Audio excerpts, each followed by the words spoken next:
So the topic of how many shoes does my neighbor need and how many shoes do I need? Why does the neighbor need 20 pairs of shoes when I only need 5? That's a great question about fairness. In a world without money, we'd have to figure out how to handle situations like that. Maybe there'd be community guidelines about how many of certain things a person can have. Or maybe there'd be a system where you could borrow extra stuff when you needed it and then return it later. Well, maybe for situations that you want to go out, you will have a special pairs of shoes, and you just have to go through a system where I need 5 pairs of shoes for work and I need 5 pairs of shoes for going out. I do sports and I need 2 pairs of shoes for sports. That's definitely one way to look at it. You could have specific shoes for different activities, and maybe there'd be some kind of system to request those for special occasions. Of course, it'd still take some careful planning to make sure everyone has what they need. The only difficulty here is how to keep track of people, how many shoes they have, so they don't get excessive amount of shoes.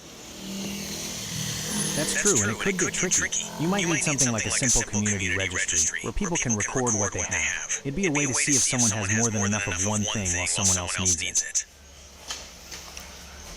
In a city where everybody has shoes would actually be more capable of thinking other cities of kids that don't have shoes. You're absolutely right. When your basic needs are taken care of, it frees you up to think about bigger problems. A city where everyone has access to things like shoes would probably have the resources and focus to help kids in other places who aren't so lucky. Different countries, so all these shoes that are extra at this industry of shoes will be able to send it to other countries where they don't have the access to shoes as much as we do. Absolutely. You could even have specialized shipping and distribution systems to get those extra shoes to where they're needed most. It'd be a way for the whole community to give back. Now, these companies will be over there already. You're probably right. Those big companies might already have the infrastructure to get shoes to other countries. It'd be interesting to see how their role might change in a money-free system where the focus is on helping people instead of making profits. For example, in Africa, they don't have industries of shoes, big industries of shoes. They would already have one, so they can take care of all the people over there. That's a really good point. Without those established industries in places like Africa, it'd be much harder to meet everyone's needs. It might take setting up smaller, community-based workshops to get things going. Exactly.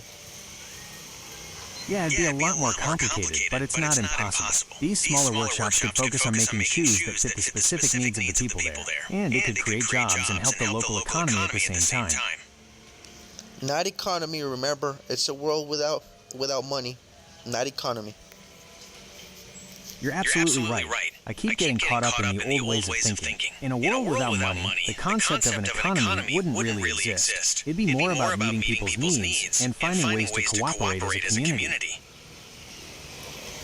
That's it. Thank you. Anytime.